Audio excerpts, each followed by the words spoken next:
थेट ज्याला इंग्लिशमध्ये आपण म्हणतो राईट फ्रॉम हॉर्सेस माउथ अशा पद्धतीच्या या मुलाखतीची सिरीज आपण सुरू करतो टू द पॉइंट या नावानं. तर आजच्या भागामध्ये स्वागत करूयात राष्ट्रवादी काँग्रेस पक्षामध्ये जी काही राजकीय घडामोड घडली त्यानंतर अनेकांच्या मनात अनेक संभ्रम आहेत. हे संभ्रम दूर करण्यासाठी मग ते कार्यकर्त्यांच्या मनातले असतील, ते मतदारांच्या मनात असतील, हे सगळे संभ्रम दूर करण्यासाठी आज थेट टू द पॉइंट आपण बोलणार आहोत राष्ट्रवादी काँग्रेस पक्षाचे प्रदेशाध्यक्ष आदरणीय जयंत पाटील साहेब यांच्याबरोबर. स्वागत आहे आपलं.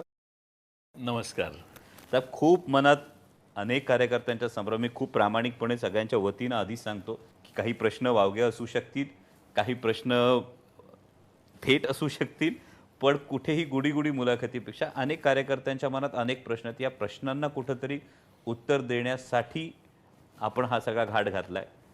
सुरुवात करूया. हो. साहेब, आज जवळपास 40 वर्ष झाली आपण सक्रिय राजकारणात आहात. अनेक मंत्रिपदंसुद्धा तुम्ही भूषवली, पण मुळात राजकारणात यावं असं का वाटलं? नाही, मी राजकारणातच मुळात अपघातानं आलो आहे. मी अमेरिकेला VJTIमधून पासआउट केलं, इंजिनिअरिंग केलं, काही काळ थोडी नोकरी इथं केली, अमेरिकेला जाऊन शिकत होतो. माझ्या वडिलांचं निधन झालं आणि मग मला परत यावं लागलं. आणि मग आमच्या आईकडे बरेच लोक कार्यकर्ते आग्रहाने सांगत होती दोघांपैकी एका मुलाला द्या. मग मी काहीच करत नव्हतो, बेकार होतो, म्हणून माझी आई म्हटली की यांच्या सगळ्यांचं समाधान करायला काही महिने जा, तुला पटलं तर राहा, नाही तर मग बघू आपण.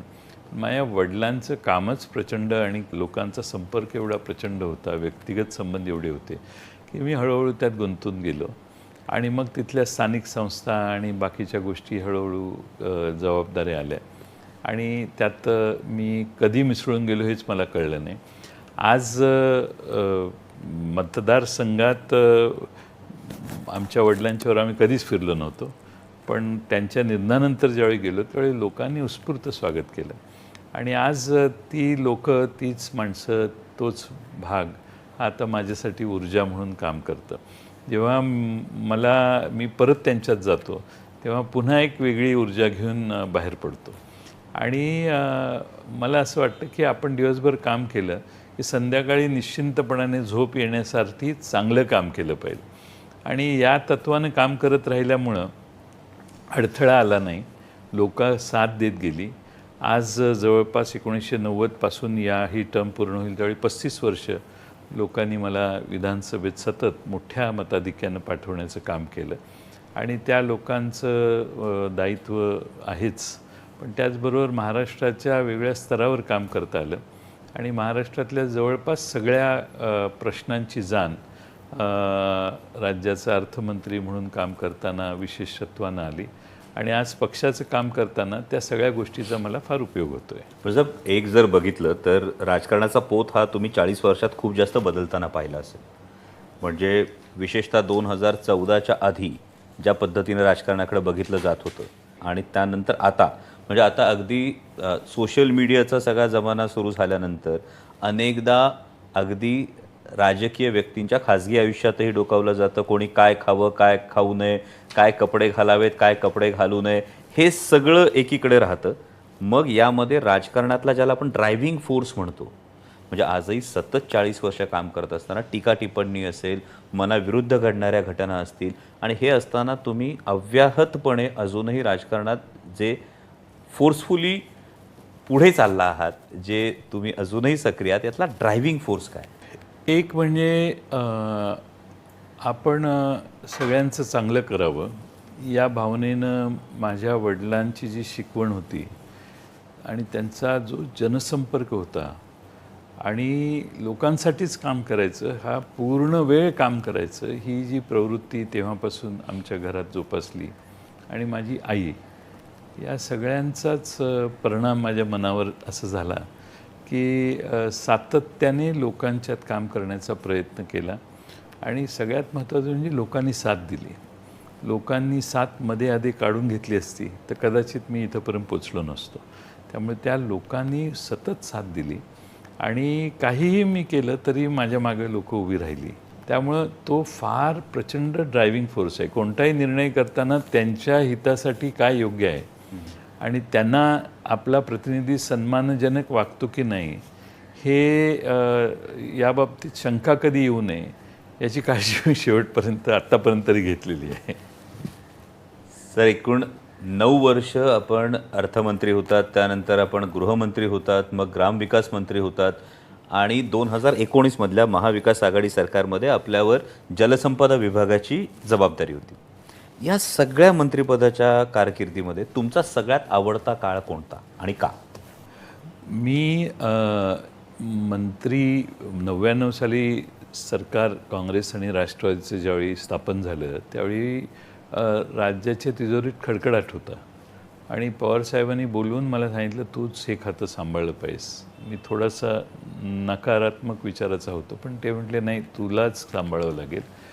मग वर्ल्ड बँकेकडे जावं लागेल, आपल्याला बाहेरून पैसे फार उभे करावे लागतील, अशी अनेक आव्हानं होती आणि 100 रुपये महसूल होता आणि 114 रुपये 112 रुपये मला वाटतं त्यावेळी खर्च असायचा.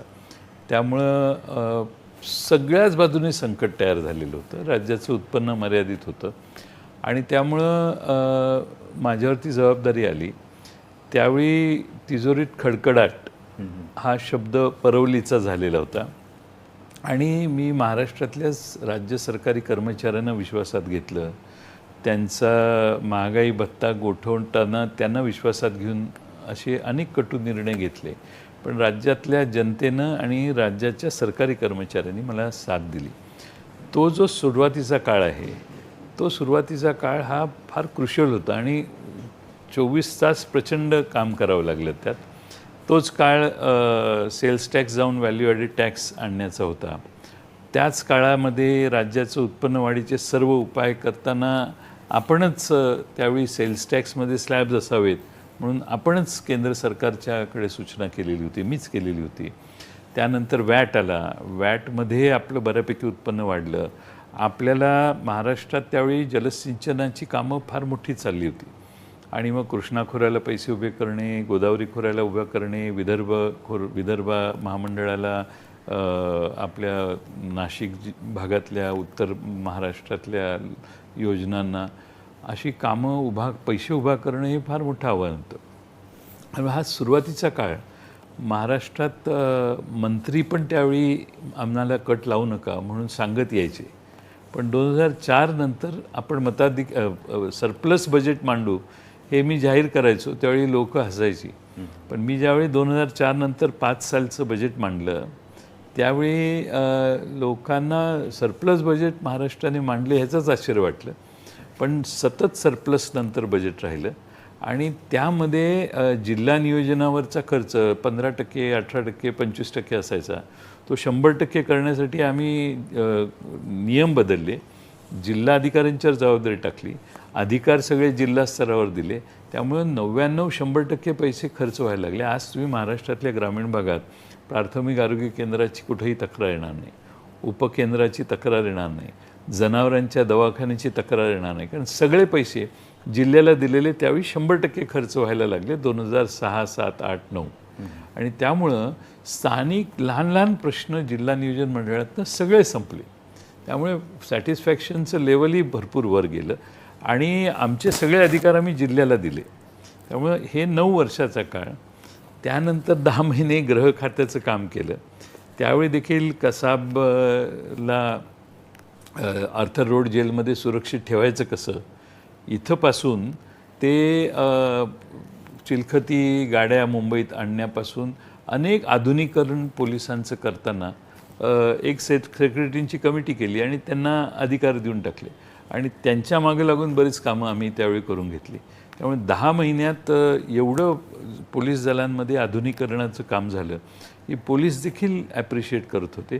एकच राहिलं पोलिसांच्यासाठी गृहनिर्माण करण्याचं, त्याच्यात आम्ही लक्ष घातलेलं, पण परत निवडणुका झाल्या आणि त्या 10 महिन्याच्या काळात माझी अशी तीव्र इच्छा होती की ज्यांनी कसाब आणि गँगला मुंबईत पाठवलं, जे पाकिस्तानात आहेत, जे मास्टर माइंड म्हणून आहेत, त्यांच्यापर्यंत पोचायचा काय मार्ग काढता येईल. मी अगदी ATSच्या ऑफिसमध्ये जाऊन हेमंत करकरे हे ATSचे चीफ होते, त्यावेळी इतके नाराज होते ATSचे सगळे कर्मचारी. आणि त्याचवेळी मी तो जो मुंबईत अटॅक झाला त्याचे सगळे चौकशी किंवा इन्व्हेस्टिगेशन हे joint C P crime Rakesh Maria यांच्याकडे दिलेले, कारण मुंबईत झालं त्यांनी करावं असं माझं मत होतं.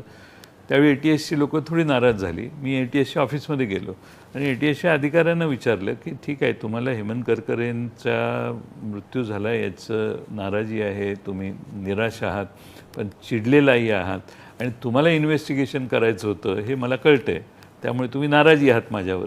तर मग माझं तुम्हाला चॅलेंज आहे की एवढंच जर तुम्हाला हे असेल तर आपण जाऊन पाकिस्तानमध्ये घुसून काही करता येते का ह्याचा विचार करूया. आता त्यावेळी इंटरनॅशनल लॉ वेगळे आहेत हे मला माहीत होतं, पण त्यातही 3-4 तिथले जवान ATSचे अधिकारी म्हटले ठीक आहे, आम्ही पाकिस्तानात चिरायला तयार आहे. आणि त्यावेळी कन्सेप्ट अशी होती की एवढा मोठा हल्ला आपल्यावर झाला आणि आपण काहीच करू नये हे मलाही मान्य नव्हतं. आणि त्यावेळी काही रिटॅलिएशन म्हणून आपण त्यांच्या अगेन्स्ट काही करू शकतो का याचाही विचार आम्ही त्यावेळी काही प्रमाणात करायचा प्रयत्न करत होतो. पण नंतर विधानसभा झाल्या, मी एका आंतरराष्ट्रीय एजन्सीला देखील संपर्क साधलेला की आमची इच्छा आहे की ज्यांनी आम्हाला त्रास दिला त्यांना आम्हाला जाऊन त्रास द्यायचा आहे. सर्जिकल स्ट्राईक टाईप, पण थोडंसं हां प्रिलिमिनरी स्टेज. म्हणजे माझा मनात हा राग होताच, सगळ्याच महाराष्ट्रातल्या लोकांच्या, मुंबईतल्या लोकांचा राग होता. त्यांनी घुसून मारलं तर आपण काय करणार ही हेच होती. तर त्यावेळी नुसतं कसाबला फाशी देणं हे तर ठीक आहे, तो आपल्या ताब्यात आहे, त्याला देऊच आपण, परंतु ज्यांनी त्याला पाठवलं त्यांच्या विरोधात आपण काय करायचं याचा सतत विचार करून एक इंटरनॅशनल, आता नाव सांगणं योग्य नाही, पण एजन्सीशी संपर्क साधायचाही प्रयत्न मी माझ्या स्तरावर केला, व्यक्तिगत स्तरावर, नॉट ऑन डिपार्टमेंट लेवल. आणि माझी इच्छा होती की काहीतरी जॉईंट ऑपरेशन करणं हे आवश्यक आहे, कारण शेवटी भारतात शिरून इथं माणसं मारली ह्यांनी, त्याचं प्रायश्चित्त दिलं पाहिजे. त्यासाठी बराच हे केलं. पण त्यानंतर तुरुंगात कसाब होता, त्या कसाबला फाशीची शिक्षा होईपर्यंत आपले उज्ज्वल निकम वकील दिले. एकदा P. चिदंबरम होम मिनिस्टर होते, ते दिल्लीहून आले आणि म्हटले की नाही आत्ताच लगेच कसाबला फाशी द्यायची. तर आम्ही त्यांना विनंती केली की नाही, म्हटलं की हा भारताच्या विरोधी प्लॅन आहे, कट आहे, हे सिद्ध होईल, आपण ते प्रोसेस केलेले आहेत, धागेदोरे हाताला लागत आहेत, आपल्याला थोडं थांबलं पाहिजे. आणि उज्ज्वल निकमांनी देखील त्यांना ते कन्व्हिन्स केलं आणि त्याप्रमाणे शेवटी लेजिटिमेट मार्गाने कसाबची फाशी जाहीर झाली, कोर्टाने केली आणि त्याला फाशी झाली. पण ह्या सगळ्या पिरियडमध्ये कसाबला ठेवायचं कुठं हा पिरियड होता. आणि ते आर्थर रोड जेलमध्ये कॅनोपी तयार करण्याचं काम मी थोडा बहुत सिव्हिल इंजिनिअरची अक्कल वापरून मी डिझाईन तयार करून दिलं की असं करूया, कुठलंही रॉकेट येईल, कसाबला मारेल, अशा त्यावेळी वंदना होत्या. तर त्या सगळ्या बाहेरच्या बातम्या यांना त्या कसाबच्या बिल्डिंगच्या वर रूफ करून मोठा बॉम्ब जरी टाकला तरी आत काही आतल्या कैद्याला होणार नाही, अशी व्यवस्था आपल्याकडे आर्थर रोड जेलला मी पुढाकार करून पूर्ण केलेली होती. तर तो जो सगळा एक काळ होता, त्यानंतर मी हे इलेक्शनच झाल्या आणि मग मी ग्राम विकास खात्याची जबाबदारी माझ्यावर आली. मग त्यावेळी मी महाराष्ट्रात जवळपास 100-125 ठिकाणी फिरून इको विलेजची कल्पना राबवली. ग्रामपंचायतीचं कॉम्प्युटरायझेशन पहिल्यांदा भारतात आपण केलं. मला आठवतं त्यावेळी मी ज्यावेळी ग्रामविकास मंत्री झालो त्यावेळी महाराष्ट्राचा नंबर भारतात सर्व राज्यांमध्ये 13वा का काहीतरी होता. केरळला सरपास करणंच अशक्य होतं, एवढे केरळमध्ये सुधारणा होत्या. मग ग्रामविकास मंत्री म्हणून केरळला जाऊन 4-5 दिवस राहून काय प्रोसिजर्स आहेत त्यांच्या बघून आपण काम केलं. पहिल्या वर्षी 3रा नंबर आला, 2रा नंबर आला, शेवटचे 2 वर्ष पहिला नंबर आला महाराष्ट्राचा देशात. मनमोहन सिंगांच्या हस्ते मी पारितोषिक 2दा घेतलं. त्यावेळी मनमोहन सिंगही म्हटले की केरळच्या पलीकडे जयंत राज्य कसं काय नेलं तू. मला कार्यक्रमानंतर जेवताना म्हटले की असं कसं झालं म्हटले.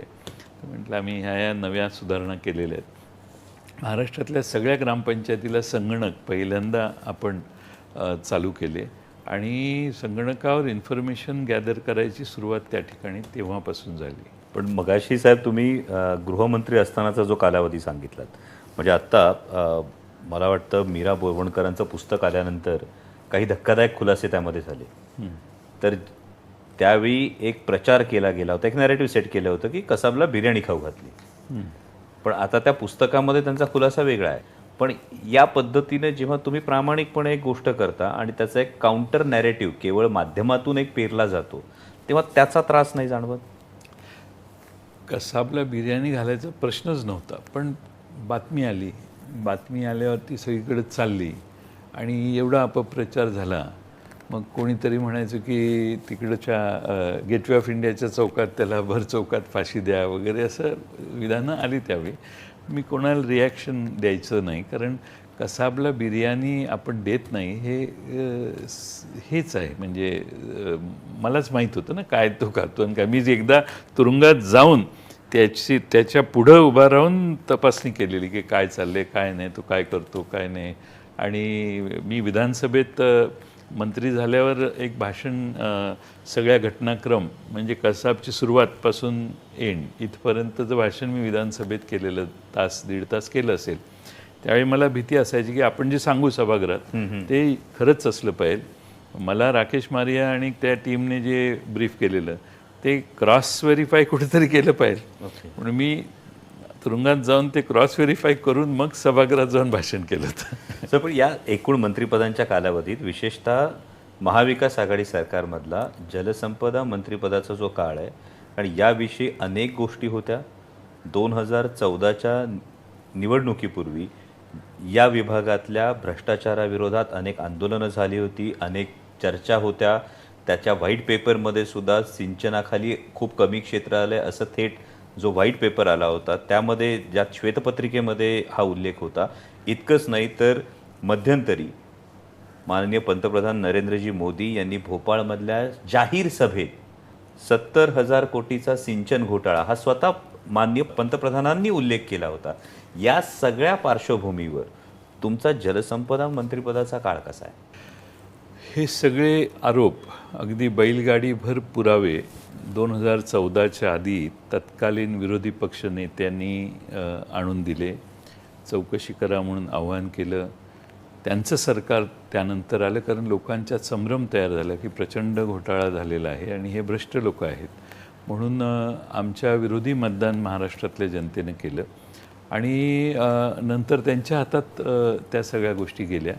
त्यांनी चौकशी करून याबद्दल निष्कर्षापर्यंत 5 वर्षात येणं काही अवघड नव्हतं, पण ते त्यांच्याकडून काम कधी झालेलं मला दिसलं नाही. आणि त्यानंतर मला जलसंपदा विभागाची ज्यावेळी जबाबदारी आली त्यावेळी मी कधी काम प्रोसिजर सोडून कधीच केलेलं नाही आहे. आणि त्यामुळं मला तसं काही जाणवलं नाही की फार मोठ्या काही गोष्टींची प्रॅक्टिस तिथं आहे म्हणून. आणि 2.5 वर्षाच्या काळात उलट काम करण्यासाठी फार मोठा वाव आहे. आता आपले विदर्भातली नदीजोड प्रकल्प एक आहे. पूर्व विदर्भातून म्हणजे गडचिरोली जिल्ह्यातून पाणी आणून अगदी बुलढाणा जिल्ह्यापर्यंत आणायचं, असा आपला एक महत्त्वाकांक्षी प्रकल्पाला बरीच चालना देण्याचं काम मागच्या 2.5 वर्षात आम्ही केलं. नाशिक जिल्ह्यातले जे वळण बंधारे आहेत त्यांना प्रचंड गती देण्याचं काम केलं. प्रयत्न हा होता की आपल्या मराठवाड्यात जे पाणी कमी पडतं आहे ते तिखंड वाढून यावं. त्याचबरोबर मराठवाड्यात पूर्वीची गणितं थोडीशी रॉंग होती.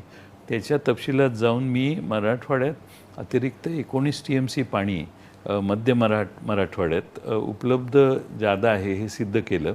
त्यामुळे 19 TMCपर्यंतचे नवीन बंधारे हे तिथं आपल्याला मंजूर करता आले.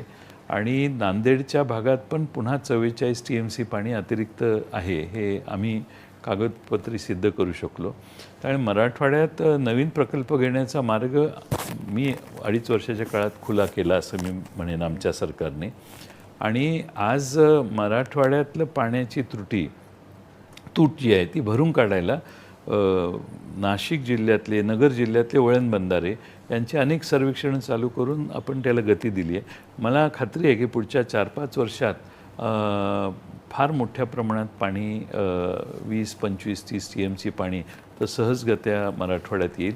आता नव्या सरकारची किती आत्मीयता त्या प्रश्नाकडे बघण्याची आहे मला माहीत नाही, पण आम्ही तर कामाची थोडं आधी काम सुरू झालेलं, त्याला प्रचंड गती देण्याचं काम आम्ही गेलं.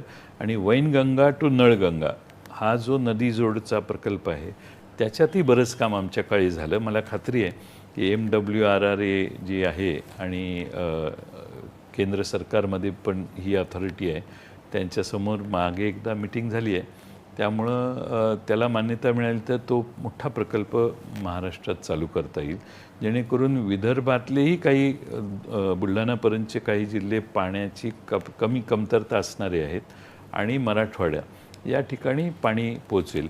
आता भ्रष्टाचार हा जो मुद्दा आहे त्यात पंतप्रधानांनी स्वतःच याचा उल्लेख केलेला आहे.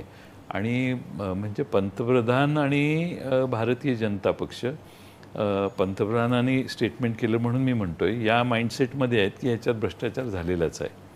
आणि मग भ्रष्टाचार झालेला जर असेल तर सरकार दिल्लीचं मुंबईचं त्यांचंच आहे. त्यामुळे लोकांना प्रश्न पडू शकतो की मग काय भ्रष्टाचार झाले. स्वतः प्रधानमंत्री ज्यावेळी म्हणतात त्यावेळी महाराष्ट्रातनं कोणीतरी ब्रीफिंग केलेलं आहे त्यांना की याच्यात भ्रष्टाचार आहे म्हणून, आणि अशी मोठी स्टेटमेंट त्यांनी केली. आणि त्यानंतर 2-3 दिवसातच आमचा पक्षही वेगळा झाला हे आपल्याला माहिती आहे. पण भारतीय जनता पक्षाचे प्रमुख नेत्यांनी असं स्टेटमेंट देशाच्या दुसऱ्या भागात करणं आणि राष्ट्रवादी काँग्रेसबद्दल नाव घेऊन करणं याने राष्ट्रवादी काँग्रेसला मुद्दामून रॉंग बॉक्समध्ये टाकायचं असा कदाचित प्रयत्न आणि उद्देश असेल. पण राजकारणातला एक भाग म्हणून, राजकारणातला एक महत्त्वाचा घटक म्हणून देशाच्या पंतप्रधान पदावर, इतक्या मोठ्या पदावर, इतक्या जबाबदार पदावर जर एखादी व्यक्ती एक स्टेटमेंट करते तर ते स्टेटमेंट त्याची शहानिशा करणं किंवा जे स्टेटमेंट केले त्याचं पुष्टी करणारे पुरावे समोर आणणं हे भारतीय जनता पक्षाची नैतिक जबाबदारी असं वाटत नाही? अर्थातच ज्या अर्थी त्यांनी स्टेटमेंट केलं आणि देशाच्या प्रमुख पदावर बसलेल्या नेतृत्वाने ज्यावेळी स्टेटमेंट केलेलं असेल त्यावेळी देश हे गृहीतच धरणार की त्याच्या खोलात ते जातील म्हणून. आता पाहायचं, ते त्यांनी विधान केलेलं आहे म्हटल्यावर ते त्या विधानाबद्दल गंभीर असतील तर नक्कीच त्याच्या खोलात जातील. पण माझ्या मधल्या काळात आम्ही हेच सांगत होतो की आता 1% जलसिंचन झाले अशी आवई आमचं सरकार असताना उठली. त्याच्यामध्ये फक्त शेती खात्याने गोळा केलेली आकडेवारी ही इकडे रिफ्लेक्ट होत नव्हती आणि ती प्रोसिजर त्यांच्या सगळ्यात थांबलेल्या होत्या, म्हणून 1% पर्सेंटेज येत होतं. पण महाराष्ट्रात जलसिंचन प्रचंड झालेलं आहे. म्हणजे आमचं काँग्रेस राष्ट्रवादीचं सरकार ज्यावेळी होतं त्यावेळी 99 सालापासून 14 सालापर्यंत प्रचंड काम महाराष्ट्रात झालं, ते कुणालाही नाकारता येणार नाही. आणि त्यानंतरही पुढे झालं, मी नकार देत नाही. 2.5 वर्षाच्या काळात आता निळवंडे धरण आहे. निळवंडे धरण 90% माझ्या काळात मी पूर्ण 3-4 वेळा भेटी देऊन तिथं बाळासाहेब थोरात आहेत, प्राजक्त तनपुरे आहेत, हे दोघंही सतत मागे लागायचे. आणि तिथं आमचे त्या भागातले सगळे आमदार आग्रही असायचे. त्यामुळं निळवंड्याला एवढी गोटी दिली की मागच्या काळात जेवढं काम झालं, मागच्या सरकार म्हणजे 14 ते 19 जे काम झालं त्याच्या जवळपास 2.5 पट 3 पट काम आमच्या काळात 2.5 वर्षात केलं आम्ही. कारण थ्रस्टच दिला होता आम्ही की, पण मी महाराष्ट्राची विधानसभेत असल्यापासून निळवंडे कायम भाषणं, त्यामुळे मी म्हटलं हे तर किमान काहीतरी पूर्ण व्हावं, तर ते पूर्ण करायचं काम केलं. आणि आमचं टार्गेट होतं की 2023मध्ये तो प्रोजेक्ट पूर्ण झाला असं करेल. आत्ता अलीकडं मला वाटतं पंतप्रधानांनी येऊन त्याचं उद्घाटन केलेलं आहे. पण त्याचं मेजर 90% कालव्याची कामं ही आमच्या काळात गती देण्याचं काम आम्ही केलेलं आहे. साहेब, हे पूर्ण उत्तर ऐकल्यानंतर अनेकांच्या मनात संभ्रम होणार आहे, त्यामुळे थेट प्रश्न विचारतो. म्हणजे हवं तर या प्रश्नासाठी तुम्ही मला दोषी ठरवू शकता, पण आत्ता तुम्ही जलसंपदा विभागाच्या भ्रष्टाचारासंदर्भात जे उत्तर दिलंय हे पाहता याला नेमकं काय म्हणायचं याला? कारण या संदर्भातल्या भ्रष्टाचाराचे आरोप ज्या साथीदारांनी आपली साथ सोडली त्यातल्या काही प्रमुख नेत्यांवर या भ्रष्टाचाराचे आरोप आहेत, तर ही त्या लोकांची पाठराखण म्हणायची जी आपण करताय, की या पद्धतीने ही राजकीय नैतिकता आपण जपता आहात की जे आहे ते खरं आहे ते अशा पद्धतीने? मी आमचा जो काळ होता सुरुवातीचा 15 वर्ष आमचं राज्य होतं, त्यावेळी महाराष्ट्रात जे काम झालं त्याच्यावर भ्रष्टाचाराचे आरोप झाले आणि आरोप करणाऱ्यांच्यावर ही जबाबदारी आहे सिद्ध करण्याची. त्यांचं महाराष्ट्रात राज्य होतं आणि आहे आणि दिल्लीत राज्य आहे, त्यामुळे नैतिकता त्यांनी सांभाळली पाहिजे.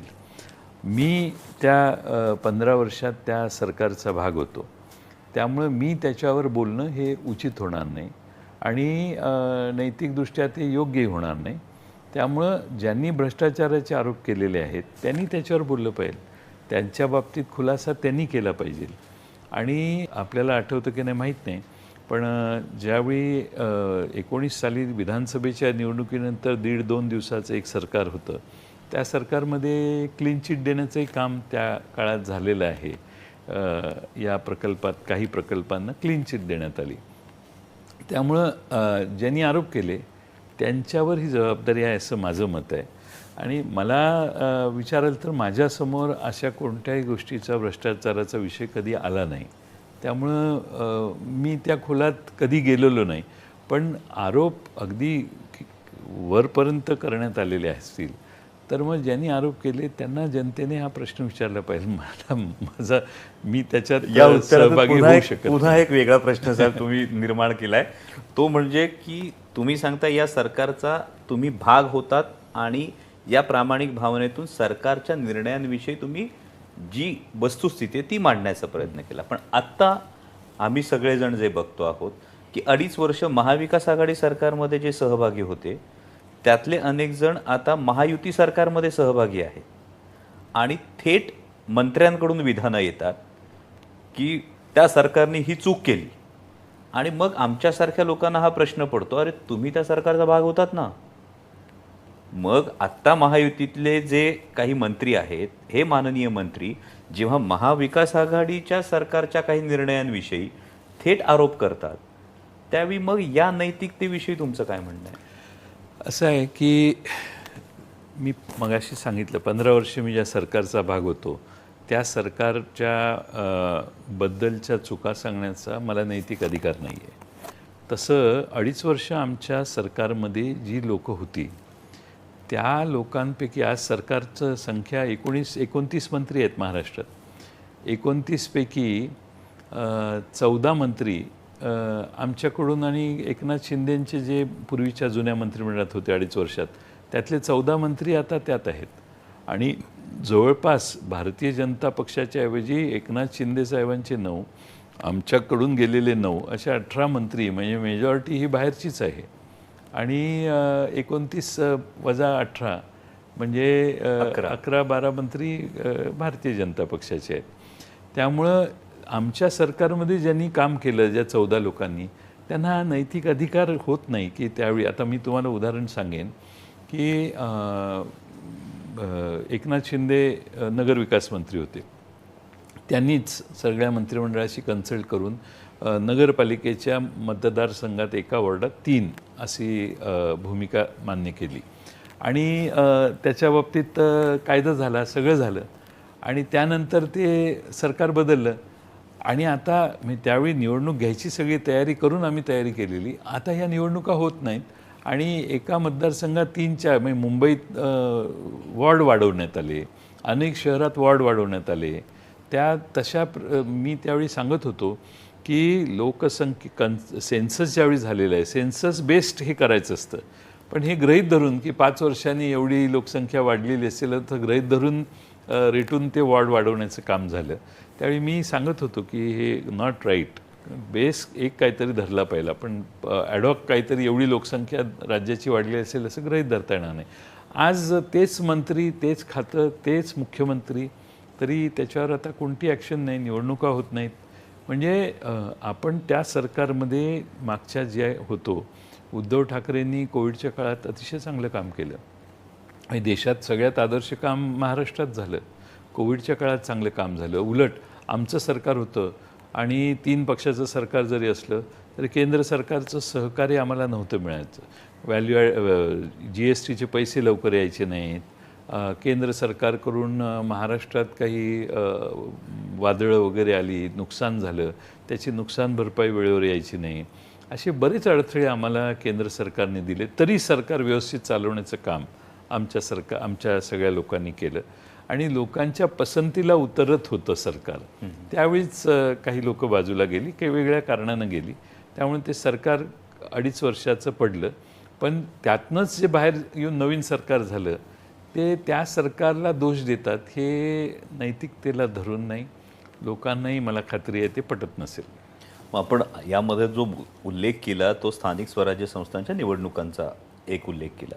म्हणजे आज आपण बघतो आहोत की नवीन सरकार येऊन जवळपास 1.5 वर्ष होत आलं आणि तरीसुद्धा जिल्हा परिषदा असतील, नगरपालिका असतील, महानगरपालिका असतील, इथे सगळीकडे प्रशासक आहे. तर मग हे पंचायत राज पद्धत जी महत्त्वाची आहे, या पंचायत राज पद्धतीचंच आकुंचन होत आहे. हो, म्हणजे आपल्या घटनेची तरतूदच आहे की दर 5 वर्षांनी ग्रामपंचायती, जिल्हा परिषद, पंचायत समिती, नगरपालिका, महापालिका याच्या निवडणुका झाल्याच पाहिजेत. आज घटनेची पायमल्ली झालेली आहे आणि मला आश्चर्य वाटतं की बऱ्याच वेळेला कोर्टाकडे गेल्यावर कोर्टही याची काळजी घेत नाही आहे. सुप्रीम कोर्टापर्यंतही कोर्ट असं म्हणत नाही की अरे घटना काय चालली आहे, काय नाही. आता OBCचं राजकीय आरक्षण जे आहे त्याच्याविषयी विनाकारण अनावश्यक असे वाद तयार करण्यात आले. बरेच गोष्टी त्या मधल्या काळात झाल्या आणि ती कारणं दाखवून निवडणुकाच घ्यायच्या नाहीत असं प्रयत्न सत्तारूढ पक्षाकडून होतोय आणि पूर्ण लोकशाहीची म्हणजे पूर्ण उखडून काढली लोकशाही महाराष्ट्रात असं मी म्हणेन. आणि घटनेचा तर पूर्णपणाने मर्डरच झालेला आहे याच्यात. मग हे सरकार ज्यांच्याकडे एवढी मोठी आमदारांची संख्या आहे, सर्वसामान्य जनतेचं हे मत आहे. अनेक जिल्हा परिषदेमध्ये जाण्यासाठी इच्छुक लोक आहेत, पंचायत समितीमध्ये जाण्यासाठी इच्छुक लोक आहेत. तिथला विकास निधी हा तिथल्या लोकप्रतिनिधींच्या म्हणण्यानुसार झाला पाहिजे असं वाटणारे लोक आहेत. तर एवढी आमदारांची संख्या असून सुद्धा हे सरकार स्थानिक स्वराज्य संस्थांच्या निवडणुका घ्यायला घाबरतंय असंच मला वाटतं. घाबरतंय आणि पालकमंत्र्याच्या हातात एक सगळेच अधिकार देण्याची इनडायरेक्ट ही व्यवस्था आहे. कारण स्थानिक स्वराज्य संस्थातून निवडून आलेले DPDCवर येतात. DPDCत मग ठराव करावा लागतो, ट्रान्सपरन्सी वाढते. आता ॲडव्होकेझम सुरू झालेलं आहे की पालकमंत्री म्हणेल ती पूर्व दिशा, इकडचा रस्ता करा, तिकडचा रस्ता करा. फार तर त्यांच्यावर प्रेशर DPDCत सहभागी असणाऱ्या आमदारांचं. पण खालचे जिल्ह्यात ज्यांचे प्रश्न खरे मुळात सोडवण्यात जास्त आग्रह असतो तो वर्गच आता DPDCत बसत नाही, जिल्हा नियोजन मंडळात. त्यामुळं आता पालकमंत्री हे आता मालक झालेले आहेत. म्हणजे या ठिकाणी पालकमंत्रीच्या ऐवजी मालकमंत्री असं म्हणायला हरकत नाही. हां, असं कधी असतं का? त्यामुळं जिल्हा नियोजन मंडळात किमान जुने जे होते सदस्य त्यांना कंटिन्यू करा. ठीक आहे, त्यांची मुदत संपली इथपर्यंत ठीक आहे, मग त्यांना कॉप्ट करा, काहीतरी करा. पण ट्रान्सपरन्सीच आता राहिलेली नाही आणि लोक कोणी बोलत नाहीत, लोक कोणी त्याच्यावर आवाज उठवत नाहीत आणि ट्रान्सपरन्सीची ऐशी तैशी झालेली आहे. प्रत्येक जिल्ह्यात जाऊन कानोसा घेऊन बघा काय चाललेलं आहे. जिल्हा नियोजन मंडळामध्ये काही चांगले मंत्री आहेत, पण काही लोकांच्याकडे त्या जिल्हा नियोजन मंडळातूनच टक्केवारी सुरू झालेली आहे. हे फार गंभीर आहे. असं कधीच महाराष्ट्रात नव्हतं. म्हणजे हा माझा वैयक्तिक अनुभव आहे साहेब.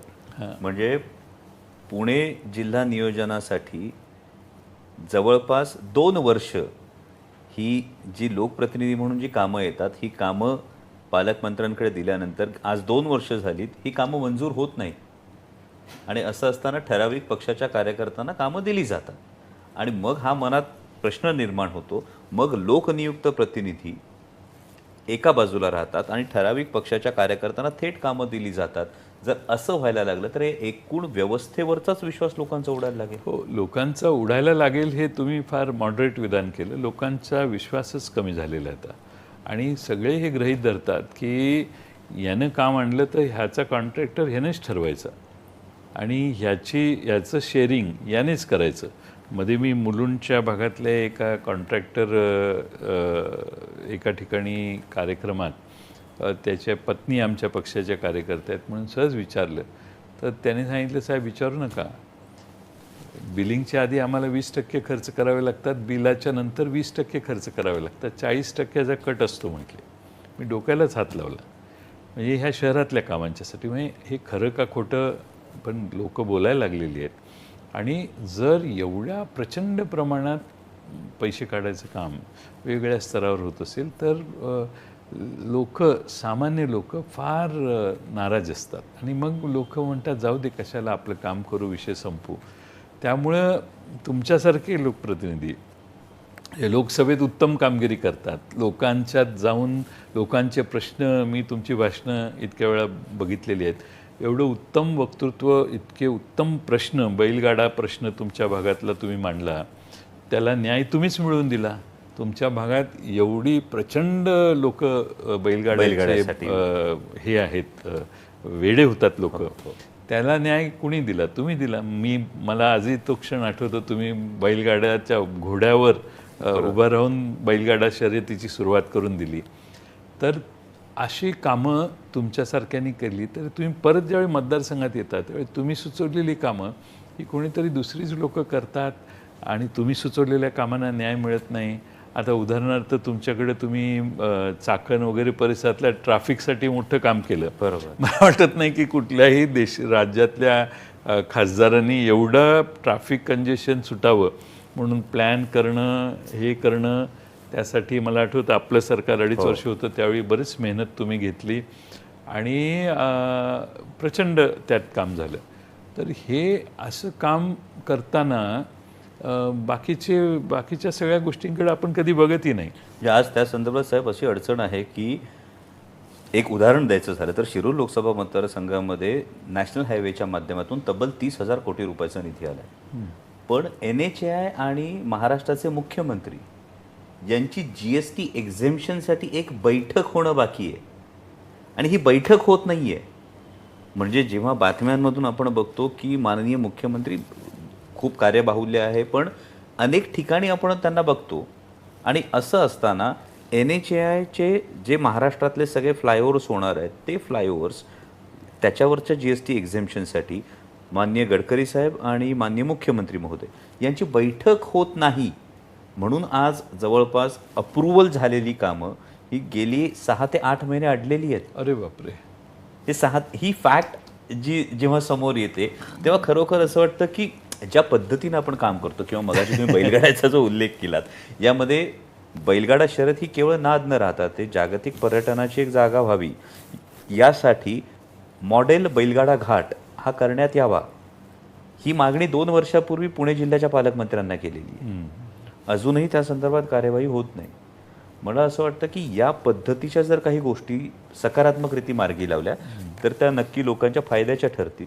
पण या मुद्द्यावरून असं मला वाटतं साहेब की असे काही निर्णय असतात की जे गेम चेंजर ठरतात.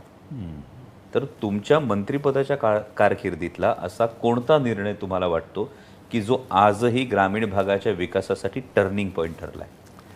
मी राज्याचा अर्थमंत्री असताना मला असं लक्षात आलं की गावातल्या कामांसाठी पैसे नाही आहेत. 2 गावं जोडण्याच्या रस्त्यासाठी पैसे आहेत, 30-54 वगैरे अशा वेगळ्या योजना आहेत. पण गावाच्या आत गटार करायला, रस्ते करायला, काही काम करायला नाही. मी त्यावेळी एक योजना आणली, तिचं 25-15 हे हेड आहे. 25-15 नावच त्याला पडलं. 25-15 हेड खाली ते पैसे आपण द्यायला सुरुवात मी केली. त्यावेळी मी अर्थमंत्री होतो आणि त्याला आज मला फार समाधान आहे की पूर्ण महाराष्ट्रात आमदार ग्रामीण भागातले 25-15 शिवाय काही मागतच नाही. खरं. आणि आज त्या निधीतून काहीही आपण गावात करू शकतो. एवढी फ्लेक्झिबल आणि सगळ्यात पॉप्युलर असणारी योजना मी काढली याचा मला विशेष आनंद आहे. कारण मला त्यावेळी एक माझ्याकडं जत नावाचं ग्रामपंचायत, आता ती नगरपालिका झाली, ग्रामपंचायत आहे, तिथं मी भाषण केलं. आमच्या शिंदे नावाचे एक उमेदवार होते, यांना निवडून द्या आणि मी गेले 15 वर्ष इकडे येतोय, एकही दगड हलवत नाही तुम्ही, मी तुम्हाला चेहरा मोहरा गावाचा पलटून देतो. आणि तो 7 मताने फक्त निवडून आला. तो माझ्या दारात येऊन सारखा बसायला लागला की तुम्ही भाषण केलं तर आपल्याला पैसे द्या. पैसे कुठून द्यायचे? मी अर्थमंत्री होतो त्यावेळी मी ह्या 25-15 हेडमध्ये प्रोव्हिजन केली आणि त्याला पैसे दिले. आणि मग ती तेव्हापासून हे प्रथा सुरू झाली. तर सांगण्याचा मुद्दा असा की 25-15 आज ग्रामपंचायतीत कुठल्याही गेला तर इको विलेजमध्ये 2 कोटी झाडं तेव्हा लावण्यात आली. तुम्ही कुठल्याही गावात फिरायला गेला तर रस्त्याच्या कडेनं झाडं गावात आणि गावाच्या बाहेर किंवा गावाच्या मालकीची जेवढी जमीन असते तिथं जी झाडं लागली आहेत ती 2010, 11, 12, 13 या दरम्यान लागलेली आहेत. त्यामुळं हे एक वेगळं परिवर्तन निर्माण करण्याचा प्रयत्न आमच्या काळात त्यावेळी झाला. आणि सगळ्यात महत्त्वाचं मला वाटतं की मी अर्थमंत्री असताना तिजोरी पूर्ण घाईला आलेली. तुम्ही विधानसभेत बघितलं तर भाषणं आणि राज्यातले अनेक कायदे दुरुस्त करण्याचं काम त्यावेळी फार सिन्सिअरली ऑनेस्टली मी आणि आमच्या टीमनं केलेलं होतं. त्याच्यामुळं राज्य मूळ पदावर आलं आणि आज जो विकासाची गती राज्याची 8% ग्रोथ रेट त्यावेळी आम्ही नेऊन ठेवला होता. त्यामुळं अतिशय जोरात त्यानंतर विकास सुरू झाला. त्यानंतर राज्याने मागं वळून बघितलेलं नाही. हा मला वाटतं त्यातल्या त्यात एक समाधानाची गोष्ट आहे. म्हणजे ही एक फार महत्त्वाची खरं तर माहिती हा व्हिडिओ पाहणाऱ्यांना सगळ्यांना मिळाली आहे की जेवढे नवीन सरपंच निवडून आले किंवा जेवढे नवमतदार आहेत, विशेषतः ग्रामीण भागातले नवमतदार आहेत, 25-15चं जे हेड आहे ही योजनाच जयंत पाटील साहेबांनी आणलेली आहे. त्यामुळे मला वाटतं की हा जो तुमचा टर्निंग पॉईंट आहे हा खरोखर ग्रामीण भागाच्या संपूर्ण विकासासाठी एक फार मोठा टर्निंग पॉईंट ठरला आहे. पण जर जे एवढं सगळं काम झाल्यानंतर तुम्ही आत्ता अगदी तोंडपाठ जी सगळी गोष्टी ज्या सांगितल्या हे लक्षात ठेवता एका सिनियर पत्रकाराने मला एक तुमच्याविषयी विधान केलं होतं की जयंत पाटील साहेब हे त्यांच्या कामांचं मार्केटिंग करत नाहीत किंवा he is less celebrated leader than others in the state. तर या म्हणजे आता सगळंच मार्केटिंग आहे. म्हणजे कुठे जेवायला जातोय याचंही मार्केटिंग आहे. अपघाताला जरी फोन लावायचा असला तरी सुद्धा त्याचा व्हिडिओ काढला जातो. म्हणजे मदत करण्याचं हे आपण आता राजकारण बघतोय. मग हे करत असताना हे जेवढं तुम्ही केलं तर या प्रसिद्धीपासून दूर राहण्याचा का हा तुमच्यावर हे नाही, मला असं वाटतं की मी सिन्सिअरली ऑनेस्टली काम केलं आणि शेवटी पक्षाचा मंत्री ज्यावेळी काम करतो त्यावेळी पक्षाने मार्केटिंग करण्याचं काम जर केलं तर पक्षाला त्याचं श्रेय जास्त मिळू शकतं. पण ते त्या काळात झालं नाही आणि त्याची मलाही खंत आहे. जाणीवपूर्वक झालं नसेल, कशामुळे झालं मला माहीत नाही. पण मला मी इथं फक्त एक हे करतो की जेव्हा तुम्ही व्हीलचेअरवर तुमचा अपघात झाला होता आणि राज्याचा अर्थसंकल्प सादर करण्यासाठी आपण व्हीलचेअरवर विधान भवनात गेला होतात, मला वाटतं ही गोष्ट जर आत्ताच्या काळात झाली असती तर त्याची ती इतकी मोठी न्यूज झाली असती. पण हे घडलं नाही. मी बेंगलोरला गेलेलो त्यावेळी अपघात झाला. अपघात झाल्या मला आठवतं सगळ्यात पहिल्यांदा मला भेटायला कोण आले असतील तर छगन भुजबळ साहेब आले आणि त्यांनी माझे पाय तुटलेले आहेत. मी पूर्ण आता परत येणार मागं का नाही हे माहीत नव्हतं. त्यावेळी छगन भुजबळ साहेब मला म्हटले तुलाच अर्थसंकल्प मांडायचा लवकर बरा हो. आणि एकदम ह्याने आणि त्यानंतर मलाही इतका दोन्ही पाय माझे तुटलेले होते. त्यामुळं it was impossible for anybody to think about it. पण त्याने मला दम देऊन सांगितलं माझ्या बायकोला मला यालाच मांडायचं आहे लवकर बरा हो. आणि त्यांच्या त्या नेहमीच्या स्टाईलने तर मी याने मुंबईला आलो. मुंबईला परत सेकंड ऑपरेशन झालं आणि व्हीलचेअरवर गेलो आणि व्हीलचेअरवर अर्थसंकल्प मांडला. त्या सगळ्याला त्या काळात मीडियाने त्याची नोंद घेतलेली होती. पण तो काळ म्हणजे आपण 2000 सालचं म्हणतो मी, आज 23 वर्षापूर्वी. पण त्यानंतर फार जाहिराती आम्ही कधी केल्या नाहीत. आता अलीकडं काय झालं आहे मी बघतोय की काम करायच्या आधी जाहिरात होते. मी कामाच्या बजेटच्या आधी जाहिरातीचं बजेट ठरत असावं अशी माझी शंका आहे. केंद्र सरकारने तर 1000 कोटी रुपये बजेटला बजेटरी प्रोव्हिजन आहे का महाराष्ट्रात पण तेवढीच प्रोव्हिजन आहे जवळपास. आणि प्रचंड पैसे महाराष्ट्रात जाहिरातीवर खर्च होतात. आणि दिसेल त्या ठिकाणी. महाराष्ट्रात आता दुसरे कुठले चेहरे दाखवणे बंद झालेले आहेत. 1-2-4 चेहरेच सगळ्यांना दिसतात. त्यामुळं जाहिराती प्रचंड आहेत. काम नाही झालं तर चालेल, पण जाहिरात झाली पाहिजे. हे कधी होतं, ज्यावेळी सरकारमध्ये बसलेल्यांचा आत्मविश्वास कमी होतो त्यावेळी अशा गोष्टी दिसायला लागतात.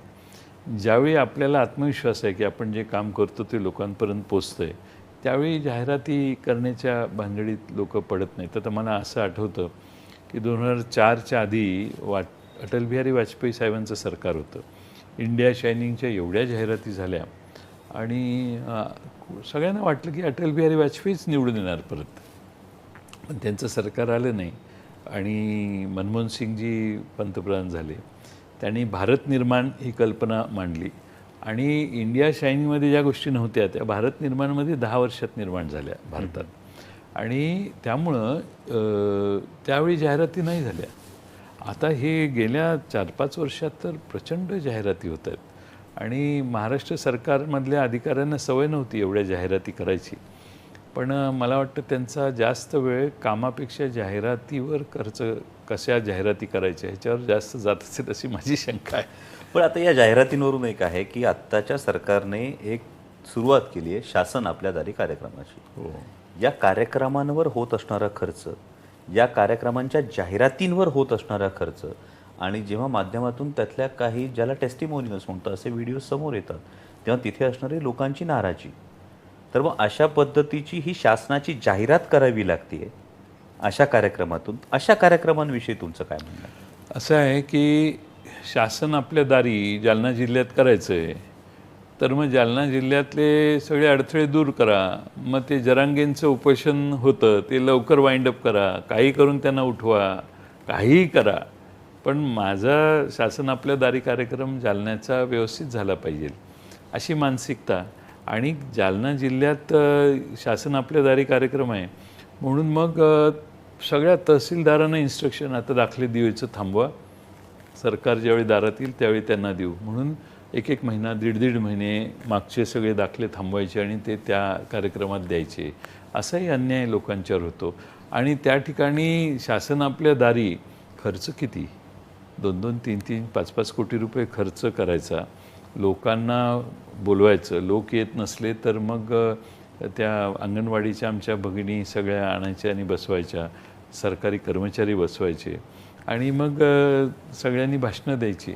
मला वाटतं की सरकारने मुंबईत बसून समर्थपणाने ॲडमिनिस्ट्रेटिव्हली दाखला वेळेत मिळेल किंवा त्यांचे जे काही कामं असतील, जी काही कामं याच्यात दिल्या जातात त्या टाईमली होतील ह्याचं ॲडमिनिस्ट्रेटिव्ह क्लॉक तयार केलं पाहिजे. आणि ते वेळेत लोकांना सेवा तत्परतेनं मिळणं हे लोकांना आज पाहिजे. पण हे शासन आपल्या दारीत सेवा दिरंगाई नव्हते, कारण थांबलं असतं सगळं, कारण ह्यांच्या हस्ते द्यायचं असतं सगळं. त्यामुळे सरकारने आत्मचिंतन केलं पाहिजे की कोट्यावधी रुपये खर्च पगार जाहिरातीवर, मंडपावर, स्टेजवर, इव्हेंटच असते ती. आणि त्याचा परिणाम लोक फार कॉग्निजन्स घेत नाहीत त्याचा. पण मग ही सर्वसामान्यांची दुहेरी लूट आहे. म्हणजे शासकीय कर्मचाऱ्यांना पगार तर द्यायचा आहे, पण त्यांना 1-1.5 महिने काम करू द्यायचं नाही जेणेकरून या कार्यक्रमाला गर्दी व्हावी. आणि दुसरीकडे शेकडो कोटी रुपये कार्यक्रमावर जर खर्च करायचे तरी सर्वसामान्य जनतेची दुहेरी लूट आहे सरकारच्या जाहिराती. दुहेरी लूट आहे आणि जाहिराती द्यायच्या, खर्च करायचे. म्हणजे सरकारने अशा कार्यक्रमाचं आयोजनच यासाठी केलं असं मला वाटतं, कारण लोक आता जमणं अलीकडं अवघड झालेलं आहे. त्यामुळे पकडून आणून हे कार्यक्रम करायचे अशी साधारणपणे त्यांची कल्पना दिसते. पण मग या जाहिरातींवरून एक आहे की एक नवीन सिस्टीम सुरू झाली सरकारमध्ये. या जाहिरातींच्या जोरावर माध्यम ताब्यात ठेवणं हा एक प्रकार 2014 पासून प्रकर्षानं जाणवायला लागलाय का? हो, आता सरकार ज्यावेळी स्पेंड करत असतं जाहिरातीवर त्यावेळी सगळ्या एजन्सीज त्यांच्या मागे लागतात. म्हणजे एजन्सी म्हणजे वर्तमानपत्राच्या एजन्सीज, आणि त्यांची स्पर्धा सुरू होते टी व्हीची, वर्तमानपत्राची, की आम्हाला जाहिरात नाही मिळाली, आम्हाला जाहिरात नाही मिळाली. मग ते जाहिराती मिळवण्यासाठी मग सरकारचे फोटो घाला, सरकारला जास्त गोड बोला, असं सगळं चालतं. त्यामुळं लोकांच्या समोर स्पष्टपणाने बातम्या देण्याचं धाडस या वर्तमानपत्रांचं होऊ शकत नाही. कारण त्यांना तुम्हाला बातम्या द्यायच्या का तिकडून दर दिवसाची 20 लाखाची जाहिरात वर पाणी टाकायचं, याचा चॉईस करतात ते. आणि मग कोणीतरी बोललं तर तेवढंच छापायचं. पण सो मोठं पत्रकारिता जी आहे, फाइंड आउट करणं की हे असं भ्रष्टाचार आहे, हे आहे, हे आता तर पूर्ण बंद झालं आहे देशात. कुणीही इन्व्हेस्टिगेटिव्ह पत्रकारिता करत नाही, कुणी कुठला भ्रष्टाचार हुडकून काढत नाही. आणि जे आहे ते मंत्री बोलले की ते छापायचं, कोणी आमच्यासारखा विरोधक बोलला तर तो तेवढ्यापुरतं छापायचं. पण असं छापायचं की ज्याच्यामुळं सरकारला धक्का पोचू नये. असं आता सगळं म्हणजे हा एक इनडायरेक्टली इन्फ्लुएन्सिंग द मीडिया.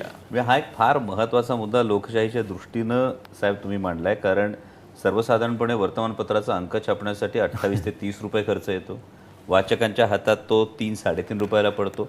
त्यामुळे हा जो मधला भाग आहे, जाहिरातींशिवाय वर्तमानपत्राला पर्याय नाही. आणि असं असताना या नाड्या ज्या आहेत त्या आवळल्या जाणं हा एक प्रकार बघायला मिळतो. शिवाय मधल्या काळात दिल्लीमध्ये एक नामांकित पेपरच्या ऑफिसेसवर सरकार विरोधात बातम्या दिल्या म्हणून लगेच धाडी पडल्या. तर या दहशतीच्या जर वरवंट्याखाली माध्यमं ठेवली तर लोकशाहीचा चौथा स्तंभ असलेली माध्यमं ही स्वतंत्रपणे कामच करू शकली नाही तर सरकारला आरसा दाखवणार कोण?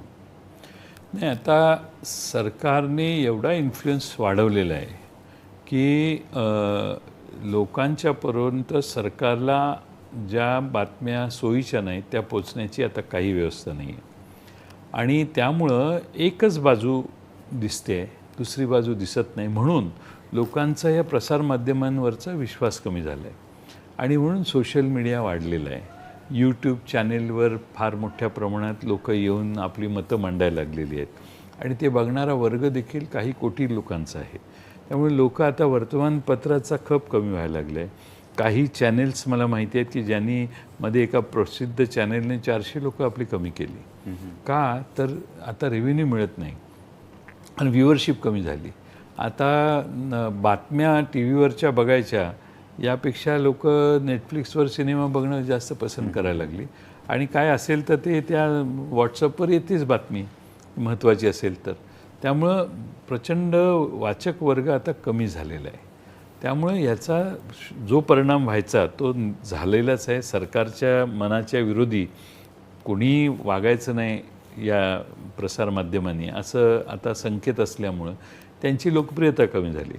लोकप्रियता कमी झाल्यामुळं लोक दुसऱ्या मार्गाने माहिती मिळवण्याचा प्रयत्न करायला लागली. हे नैसर्गिक असतं नेहमी. म्हणजे म्हण आहे एक, water flows around the stone not through the stone. तसं लोक हे नाही इकडं चला त्या मार्गाला जाऊन ती माहिती मिळवू आपण, असं ते आहे. आणि ते फार मोठ्या प्रमाणात आहे. आणि तरुण वर्गात तुम्ही बघा, कोणती एखादी बातमी केली काही सेकंदात महाराष्ट्रभर कळते. त्यामुळे त्याचा अर्थ social media has become very strong. Of course television चॅनलवरच्या बातम्याही लोक बघतात पण ते प्रमाण कमी झाले. पण या बातम्यांवरूनच एक फार महत्त्वाचा मुद्दा आत्ताच्या घडामोडींविषयी आहे. म्हणजे हा प्रश्न माझ्या नाही अनेक कार्यकर्त्यांच्या मनात आहे. आणि त्यामध्ये आपण जवळपास 35 वर्षांपासून आदरणीय शरदचंद्रजी पवार साहेबांबरोबर त्यांच्या नेतृत्वामध्ये काम करतात. अनेक जण पवार साहेबांना वेगवेगळी विशेषणं देत असतात.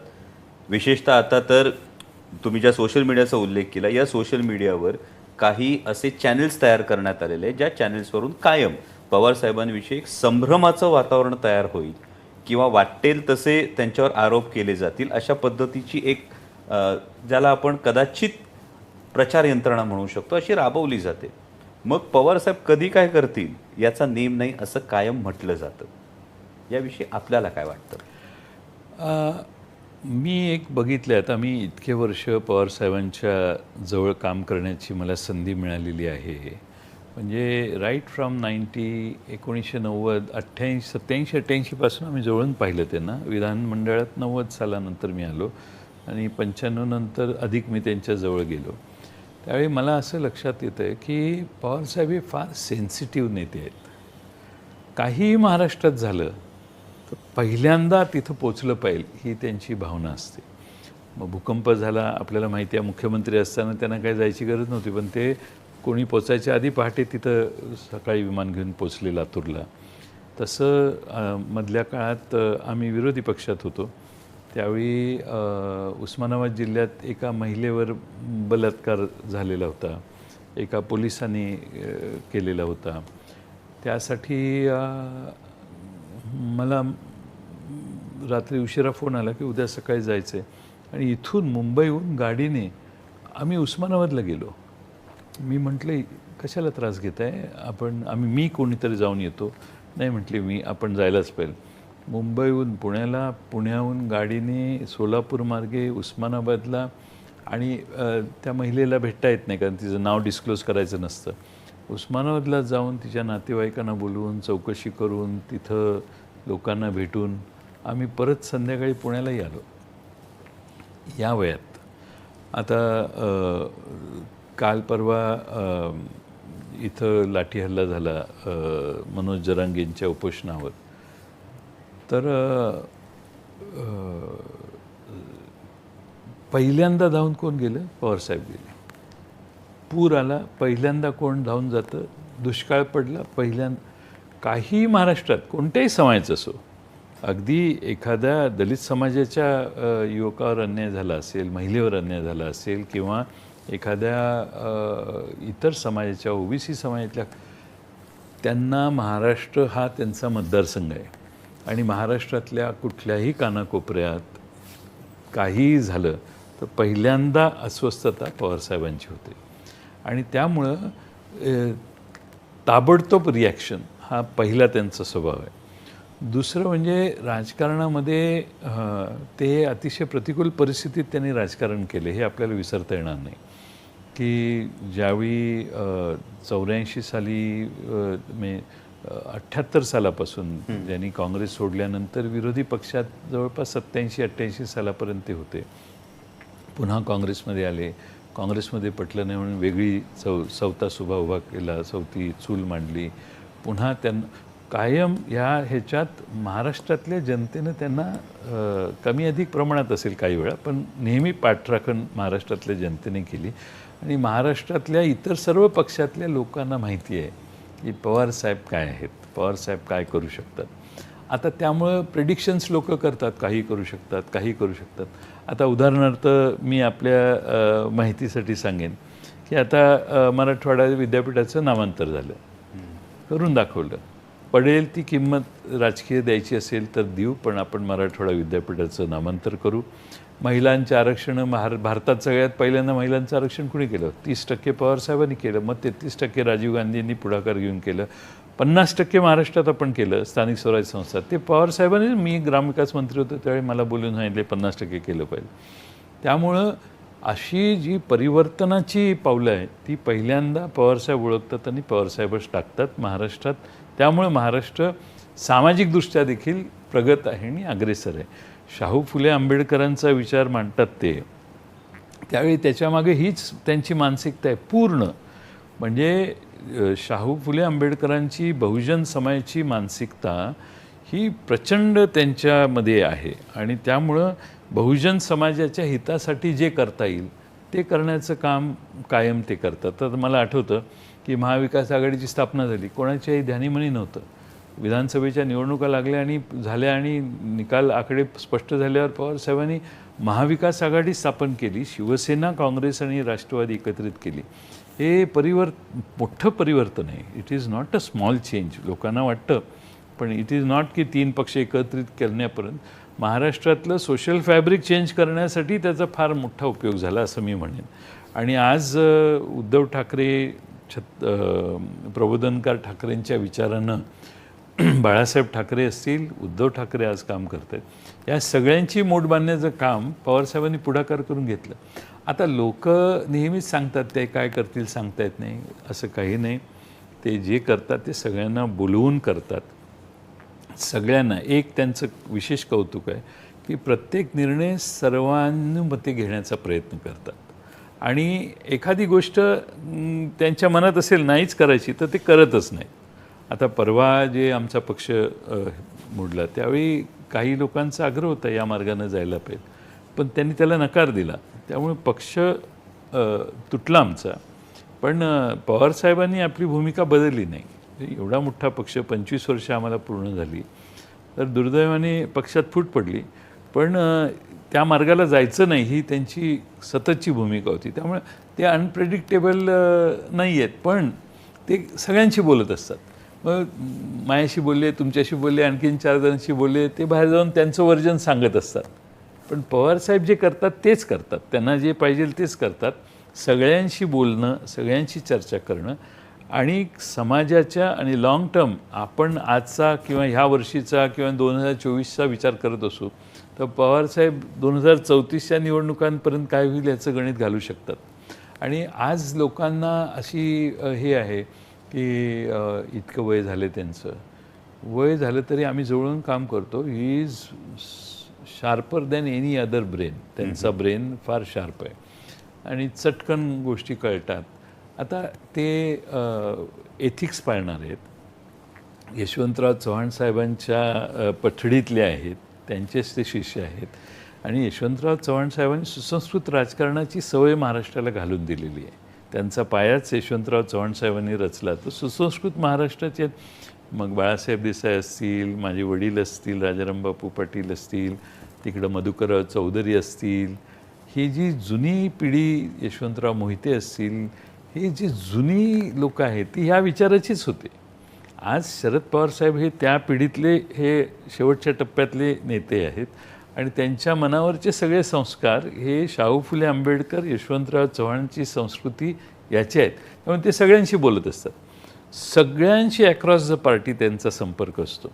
याचा अर्थ असा नाही की पवारसाहेब त्यांच्या मागे गेले. त्यांचं ऐकणं आणि पाहिजे ते मनाला करणं हे पवारसाहेबांनी, त्यांच्या पुस्तकाचं नाव काय आहे, on my terms. On my terms. हे always he works on his terms. त्यांना पाहिजे तेच ते करणार. आपल्याला वाटतं हे यांचं ऐकतील, त्यांचं ऐकतील, म्हणून he is a non manipulate न होणारा नेता म्हणून शरद पवार साहेब. नाहीतर असे बरेच नेते असतात की याला पाठव, ह्यांचे संबंध चांगले, ह्याला पाठव, मग माझ्याबद्दल गुडविल तयार कर. नो, त्यांना ऑन माय टर्म, त्यांना ते कधी मॅनिप्युलेट होत नाहीत, कुणी त्यांना मॅनिप्युलेट करू शकत नाही. कितीही दबाव आणला, त्यांचा मत नसेल तर नाही. त्यामुळं मी आता अलीकडे मागच्या 5-6 वर्षात विनोदाने सांगतो की पवारसाहेब मला जेवढे कळले ते कुणाला कळले नाहीत. कारण मला आज प्रेडिक्ट करू शकतो मी, ते त्यांच्या मनात मी काही बोललो आहे त्यांना आवडलेलं नाही हे मला लगेच कळतं. हे पण काही गोष्टी आवडल्या नाहीत तरी बोलायच्या आहेत, काय आवडणार आणि काय नाही हेही माहीत असतं, पण त्याला काही इलाज नाही. शेवटी जे एक मी पाहिलं आहे म्हणजे गेल्या 4.5 वर्षामध्ये, म्हणजे महाराष्ट्रातले पवारसाहेब आणि दिल्लीतले पवारसाहेब या 2 वेगळ्या व्यक्ती आहेत का इतपत वाटावं, इतका त्यांचा प्रचंड ऑरा दिल्लीत सुद्धा आहे. महाराष्ट्रात ते घरातले ज्येष्ठ वाटतात आणि दिल्लीमध्ये पवारसाहेबांचा असणारा दबदबा. आत्ताचं जे इंडिया आघाडी जी झाली आहे, त्या दिवशी मला दिल्लीतल्या एका पत्रकाराने हाच मुद्दा मांडला.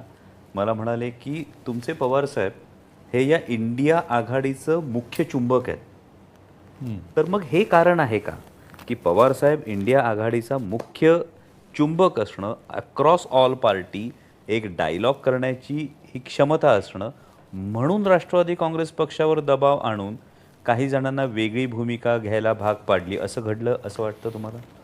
शक्यता आहे जास्त ती. कारण मी बघितलं इंडियाची इथेही मिटिंग झाली, राहुल गांधींपासून सगळे नेते आलेले, तर पवार साहेबांना जवळपास सगळेच मानतात, रिस्पेक्ट देतात. आणि पवारसाहेबांची हातोटी ही आहे की प्रत्येकाशी व्यक्तिगत संबंध पवारसाहेबांचे आहेत. म्हणजे अगदी आपल्या पश्चिम बंगालच्या मुख्यमंत्री असतील, त्यांचे अत्यंत जिव्हाळ्याचे आणि मुलीसारखे संबंध आहेत. त्यामुळं सगळ्यांना ते एकत्रित करू शकतात. त्यामुळं पवारसाहेब हे या सगळ्या इंडियाच्या आघाडीचे केंद्रबिंदू आहेत असं मला वाटतं. लोक त्यांच्या संपर्कात राहतात. पण आता याच्यात सगळ्यात मोठा पक्ष काँग्रेस आहे. राहुल गांधींचाही मेजर रोल याच्यात आहे. आणि मला असं दिसतं आहे की राहुल गांधी आणि काँग्रेस हे थोडीशी पडती भूमिका घेऊन सगळ्यांना एकत्रित करण्याच्या प्रयत्नात दिसत आहेत. त्यामुळे मला खात्री आहे की इंडियाचं यश हे बऱ्यापैकी ते निर्माण करू शकतील. पण शेवटी बरेच गोष्टी आहेत, अजून बरंच पाणी पुलाखालून जायचं आहे, त्यामुळे पुढं बघू आता काय होतं आहे. पण आता याच्यामध्ये सगळ्यात महत्त्वाचा आणि थेट प्रश्न जो अनेक कार्यकर्त्यांच्या मनात आहे, जे मी सुरुवात केली की पवारसाहेब अनप्रेडिक्टेबल आहेत असं जसं लोकांना वाटतं, तसा एक नॅरेटिव्ह सातत्यानं मीडियामध्ये सोडला जातो की जे काही राष्ट्रवादी काँग्रेस पक्षात घडलं हे पवारसाहेबांच्या आशीर्वादानेच घडलं आणि पवारसाहेबच या सगळ्याच्या पाठीमागे आहेत, त्यांना कल्पना आहे, असा एक नॅरेटिव्ह हा सातत्यानं मीडियात सोडला. तो मी हा फार धाडसाचा प्रश्न विचारतोय कारण माझ्या खूप आपल्या कार्यकर्त्यांच्या मनात हा संभ्रम आहे, काठावरच्या मतदारांच्या मनात हा संभ्रम आहे आणि मीडियामधून दबक्या आवाजात अनेक पत्रकार ही चर्चा करत असतात की राष्ट्रवादीत जे काही घडलंय हे स्क्रिप्टेड आहे आणि यामागे पवारसाहेबांचा हात आहे असं म्हटलं जातं.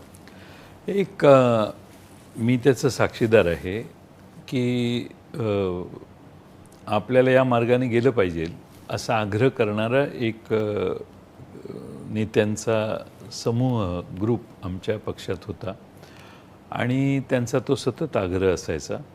पण पवारसाहेब कधी त्याला होकार देत नव्हते. फारच प्रेशर आलं तर ठीक आहे बघा काय म्हणतात कोण असं म्हणून तेवढी वेळ मारून न्यायचे. पण त्यांच्या मनात कधीही त्या मार्गाने जायचं नव्हतं आणि त्यामुळं ही जी घटना घडलेली आहे ती अचानक आहे, पवारसाहेबांना माहिती नसतानाची आहे. पहिल्यांदा ज्यावेळी झालं त्यावेळी 8-9 आमदार इकडं तिकडं झाले. दुसऱ्यांदा पक्षाच्या अध्यक्षपदाला चेंज करायचं आहे अशा भावनेनं मिटिंग बोलवलेली आहे अशी बहुतेक धारणा बहुतेक आमदारांची झाली आणि सगळे आमदार गेले. मलाही अनेकांनी फोन केला, त्यावेळी मी सांगितलं नाही जावा तुम्ही. एक 7-8 जण त्यातले 2-3 मंत्रीच झालेले. मला विचारलं त्यांनी आम्ही जाऊ का, तर मी म्हटलं नाही जावा तुम्ही, त्यांनी बोलवले तुम्हाला तर तुम्ही जावा.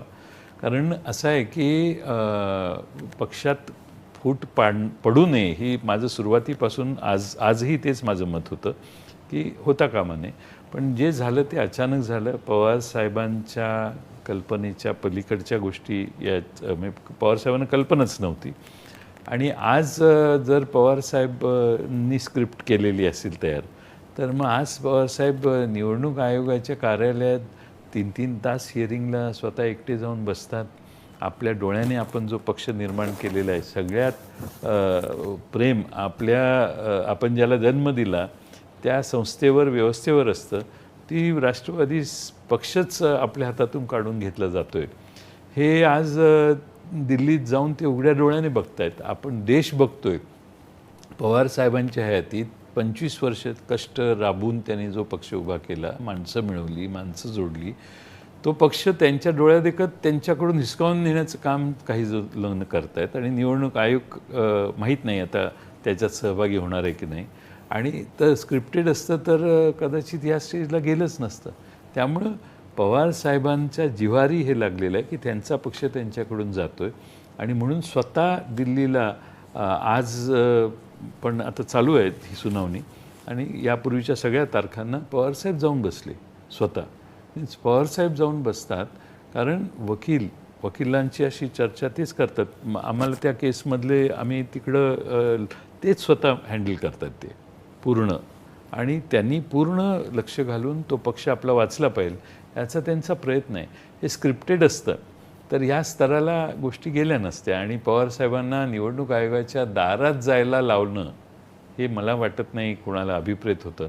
पण आज पवारसाहेबांना निवडणूक आयोगाच्या दारात दुर्दैवाने जावं लागतं. ही फार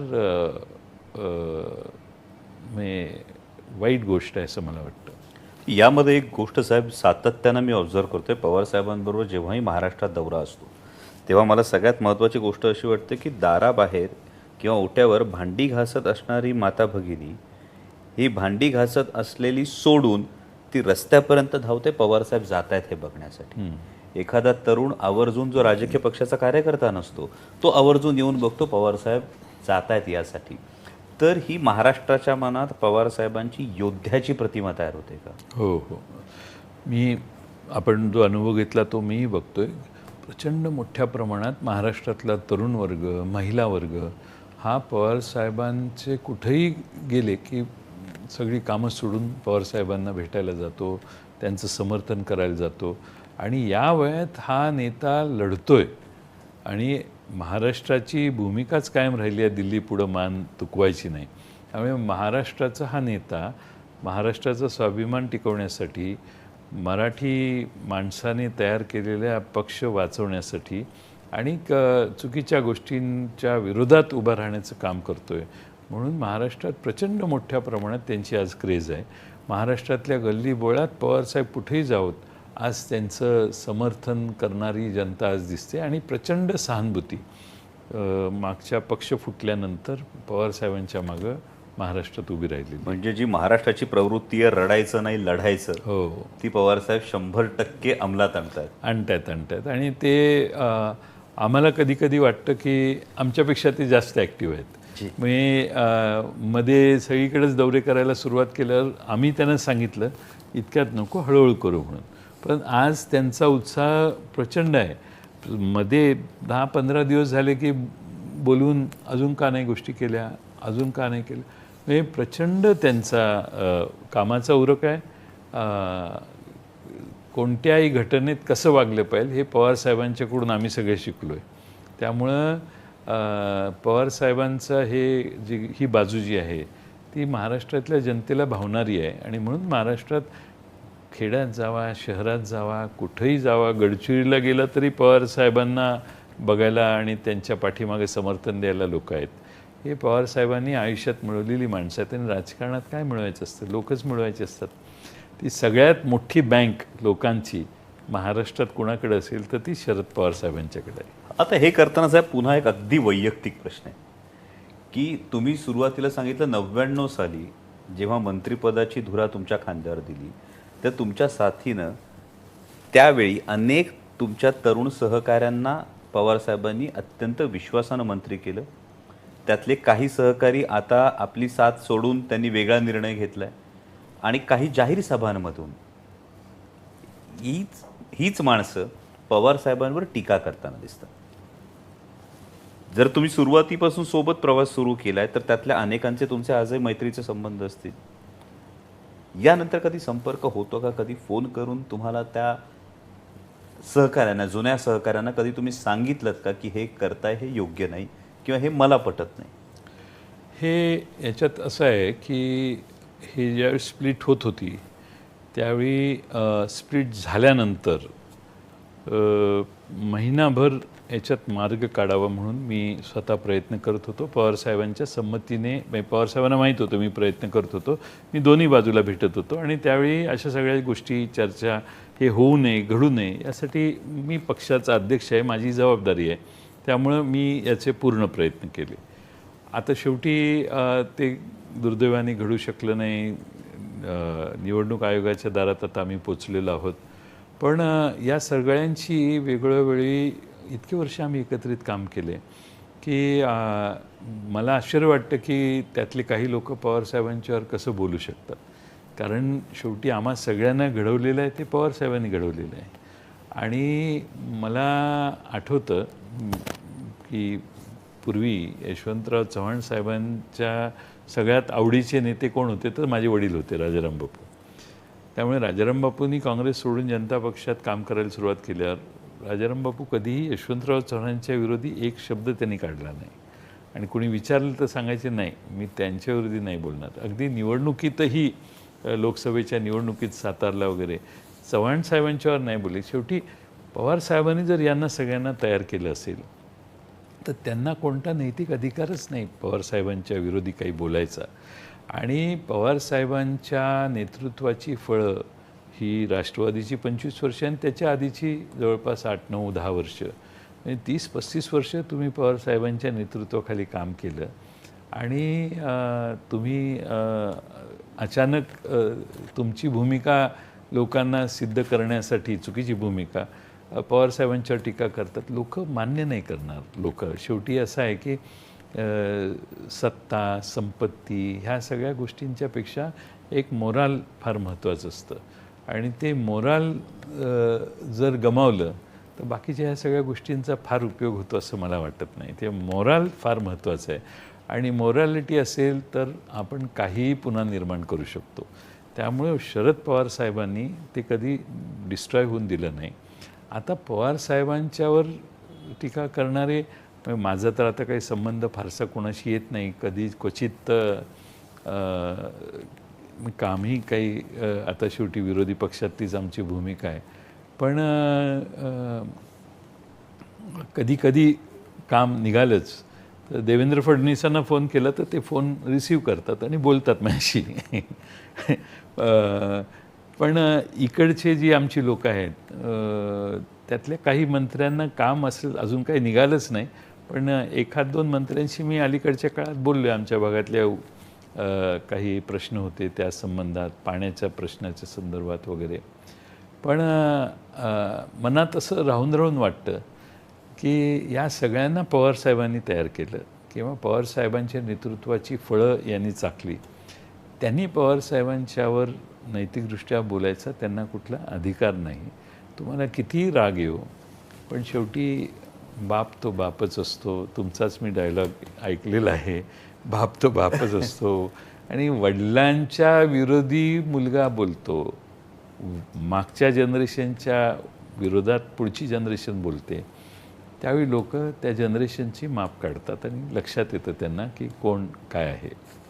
तर तुम्ही म्हणालात की तुम्ही या दोन गटांमध्ये समन्वय साधावा यासाठी खूप प्रयत्न केला त्यावेळी. पण मीडियामध्ये सातत्यानं या बातम्या येत होत्या की जयंत पाटील साहेब आणि अजितदादा यांच्यामध्ये सुप्त संघर्ष आहे. तर हा पुन्हा एक थेट प्रश्न, अजितदादा आणि तुमचे संबंध कसे आहेत? खरं सांगू का, आणि 1990 साली मी विधानसभेत आलो. त्यावेळी ते लोकसभेत होते, नंतर ते 1 वर्ष 1.5 वर्षाने विधानसभेत आले, पवारसाहेब दिल्लीला गेले, अशा काही गोष्टी झाल्या. माझा कधी त्यांच्याशी संघर्ष असा झाला नाही किंवा क्रॉस करण्याचा विषय झाला नाही.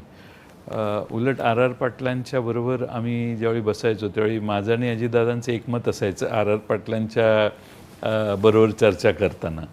त्यामुळे असे अनेक प्रसंग आहेत की मंत्रिमंडळातही अनेक असे विषय आहेत की आमची बऱ्याच वेळेला एकमत व्हायचं.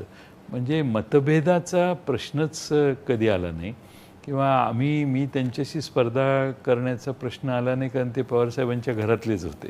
पण स्पर्धा करण्याची मनातही माझ्या कधी इच्छा आली नाही आणि मला जी जबाबदारी दिली ती मी व्यवस्थित पार पडली. त्यामुळं मला अगदी म्हणजे पक्षाचा अध्यक्ष करतानाही पवारसाहेबांना मी म्हटलं की त्यांना विचारा, त्यांची मान्यता असेल तर मी अध्यक्ष होतो, नाही तर मी होणार नाही म्हटलं. कारण शेवटी ते पक्षातले एक प्रमुख नेते होते. तर पवारसाहेबांनी मला सांगितलं हो माझं बोलणं झालेलं आहे आणि मी म्हटलं त्यांना इच्छा नसेल तर मला नका करू, दुसऱ्या कुणालाही करा, माझं काहीही प्रॉब्लेम नाही. तरी मला पवारसाहेबांनी मला सांगितलं माझं सगळ्यांचं एकमत झालं आहे आणि तुम्हाला करायचं. त्यामुळे 18 साली मला वाटतं काहीतरी मी अध्यक्ष झालो. त्यानंतर मी पक्ष आता 2014 साली निवडणूक झाली. म्हणजे अजितदादाच राज्याचे उपमुख्यमंत्री होते मला आठवतं आणि पृथ्वीराज चव्हाण मुख्यमंत्री. त्यावेळी जी निवडणूक झाली त्यावेळी आम्ही सगळ्यात लोएस्ट आमदार आमच्या पक्षाचे आले, 40-41 काही आमदार आमचे आले, काँग्रेसचे तेवढेच आले आणि भाजप शिवसेना मोठ्या प्रमाणात महाराष्ट्रात निवडून आली. आणि त्यावेळी अजितदादा उपमुख्यमंत्री होते, आमच्या पक्षाचे ते नेते होते. त्यानंतर 18 साली माझ्यावर जबाबदारी टाकली. त्यावेळी पूर्ण फुल फ्लेज्ड भारतीय जनता पक्ष स्पीडनं प्रभावीपणानं महाराष्ट्रात काम करत होती आणि त्यावेळी मी ही जबाबदारी स्वीकारली ज्यावेळी कोणी अध्यक्ष होत नव्हतं त्यावेळी. आणि मी व्हायची माझी इच्छाही नव्हती त्यावेळी, पण मला साहेबांनी आदेश दिल्यावर मी झालो. निवड झाली माझी, पुण्यात सभा झाली, सगळ्यांच्या एकत मतदान झालं आणि माझी निवड झाली. त्यानंतर विधानसभा आल्या त्यावेळी मी आणि अजित पवारांनी बसून तिकीटं ठरवली. थोडं सर्वेक्षण केल्यानंतर जे मी त्यांच्यासमोर ठेवायचो त्याला ते कधी नकार दिला नाही. म्हणजे त्यांच्यातही मी हे ॲडमिट केलं पाहिजे की जे योग्य आहे ते करायला त्यांनी कधी नकार दिला नाही. आणि त्यांचं माझं ट्युनिंग फार व्यवस्थित होतं. म्हणजे त्यांना मी सांगितलं हे नाही करायचं आणि मी सांगायचो त्यांना मी हे करता येणार नाही, तर ते ठीक आहे. कधी कधी चिडायचे माझ्यावर, तुम्ही काय सांगतो मी, तुम्ही काहीच कळत नाही वगैरे, त्यांची ती पद्धत आहे. पण तरी मला माहिती होतं की जे खरं आहे ते सांगितलं तर त्यांना कालांतरानं लक्षात येतं. म्हणून मी कधी काही गोष्टी त्यांच्यावरून दडून, आणि मी पवारसाहेबांच्यावरही असेल, अजितदादांच्यावर असेल, काही गोष्टी दडवण्याचा उद्योग नाही केला. त्यामुळं कधी त्यांच्यात आणि माझ्यात मतभेद, अगदी विधानसभेचे तिकीटं ठरवताना अगदी तिकीटं बदलायचा 1-2 तिकीटं आम्ही बदलली. त्यांनी मला फोन करून सांगितलं की जयंतराव हे तिकीट आपण बदलतोय, चालेल का? हो म्हटल्यावर त्यांनी ती तिकीट AB फॉर्म दुसऱ्या व्यक्तीला दिला. म्हणजे काहीही आमच्यात कधी मतभेद झाले नाहीत. आता त्यांच्या मनात काय असेल तर मला माहीत नव्हतं, पण मी प्लेनली काम करत होतो. आता त्यानंतर दादांनी ऐनवेळी जाऊन शपथ घेतली. शपथ घेतल्यानंतर त्यात पवारसाहेबांनीच मला सांगितलं तुम्ही त्यांना जाऊन भेटा आणि सांगा परत आलं पाहिजे म्हणून. तेही काम मी केलं. त्यावेळी कटुता आली असेल, त्यांना मी सांगितलं की या गोष्टी विधानसभेत होणार नाहीत, हात वर करून मतदान होणार आहे, प्रश्न तयार होतील वगैरे, त्या गोष्टी आता ते इतिहास आहे तो. पण ते त्यावेळी असेल. त्यानंतर सरकार स्थापन झालं. सरकार स्थापन झाल्यावर दादांना उपमुख्यमंत्री दीड महिन्याने करण्यात आलं. त्यावेळी मी ऑब्जेक्शन घेतलं नाही, त्यांना केलं ठीक आहे. तसं म्हणणं योग्य नाही, पण शिवाजी पार्कच्या सभेमध्ये मुख्यमंत्री शिवसेनेचा होतो तर उपमुख्यमंत्री राष्ट्रवादीचा आपल्याला मिळालेल्या पदात व्हायला पाहिजे होता, पण त्यावेळी केला नाही. आणि त्यानंतर शपथविधी करताना अजित पवारांना उपमुख्यमंत्री करण्यात आलं. आम्ही कुणी ऑब्जेक्शन घेतलं नाही. त्यानंतर आमचं सरकार पडलं. सरकार पडल्यानंतर विधानसभेत मी आता जवळपास 4-4.5 वर्ष काम केलेलं होतं पक्षाचा अध्यक्ष म्हणून. मी म्हटलं मी आता विरोधी पक्षनेता होतो, तुम्ही अध्यक्ष व्हा, पक्षाचे अध्यक्ष व्हा. त्यावेळी त्यांनी नाही म्हटलं मला विरोधी पक्षनेताच व्हायचं आहे म्हणून. त्यावेळी आम्ही ते मान्य केलं त्यांचं. ते म्हणजे त्यांचं म्हणणं पवारसाहेबांनी कधी डावललं असं मला आठवत नाही, आणि त्यांनी आग्रह केला तर मी माघार घेत आलेलो आहे, कारण ठीक आहे त्यांना व्हायचं तर त्यांनी व्हावं. त्यामुळे त्यावेळी भुजबळ साहेबांच्या आणि हसन मुश्रीफ साहेबांच्या समोर आमच्या चौघांची मिटिंग झाली. त्यावेळी भुजबळ साहेबांनी सांगितलं जयंत आता तू थांब, तू पक्षाचं काम बघ आणि अजितदादाला सरकारचं काम बघू दे. एवढं अंडरस्टँडिंग झालं. त्यांनी समजावून सांगितलं ठीक आहे म्हटलं. त्यामुळे काही म्हणजे ठीक आहे, मागणी करणे हा काही गुन्हा असेल तर मग मी दोषी आहे, पण मला त्यावेळी विरोधी पक्षनेता व्हायची इच्छा होती. त्या नाही करता आली. नाही करता आल्यावर मी माझ्या पक्षाचं काम चालू केलं. त्यामुळे मतभेद असा कुठं झालाच नाही, कळलं का? आणि त्यांना जे जे पाहिजे होतं ते सरकारमध्ये असो, पवारसाहेबांनी असो, प्रत्येक वेळेला त्यांना देण्याचं काम पवारसाहेबांनी केलं असावं असं मला वाटतं. माझ्यासमोरच्या ह्या घटना मी तुम्हाला सांगितल्या. त्यामुळं ते 4 वेळा राज्याचे उपमुख्यमंत्री झाले. त्यावेळी पवारसाहेबांच्या कन्सेंटनंच झाले ना. त्यामुळं माझे आणि त्यांचे कधी मतभेद नाहीत. माझे व्यक्तिगत संबंध फार चांगले आहेत, आणि आता अलीकडे भेटच होत नाही, त्यामुळं संबंध कसे आहेत ते तपासले गेलेले नाहीत सध्या. पण भविष्यात काय असणार? म्हणजे आता तुम्ही म्हणालात की अनेकदा तुम्ही एक पाऊल मागे घेतलंय, तुम्ही म्हणालात की तुमच्यात त्यांच्यात मतभेद कधीही नव्हते, पण आत्ताच्या ज्या राजकीय भूमिका पाहतो आहोत हे करताना येणाऱ्या भविष्य काळामध्ये लोकसभेच्या निवडणुका असतील, विधानसभेच्या निवडणुका असतील, तेव्हा दोघे 2 विरोधी बाजूंना उभे राहाल, त्यावेळी भूमिका काय असेल? आता असं आहे की आमच्या पक्षातल्या काही लोकांनी त्यांच्यावर जाऊन मार्ग वेगळा घेतलेला आहे. आता मार्गच बदलले, ते वेगळ्या मार्गाने गेले, आम्ही वेगळ्या मार्गावर आहोत.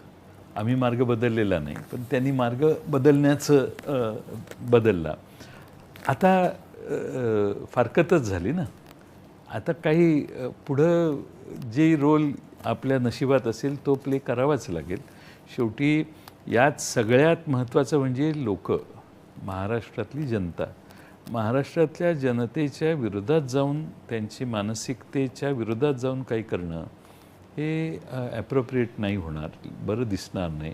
आणि शेवटी लोक काय म्हणतील याचा विचार कायम करायचा असतो. त्यांनी त्यांचा मार्ग अनुसरलेला आहे.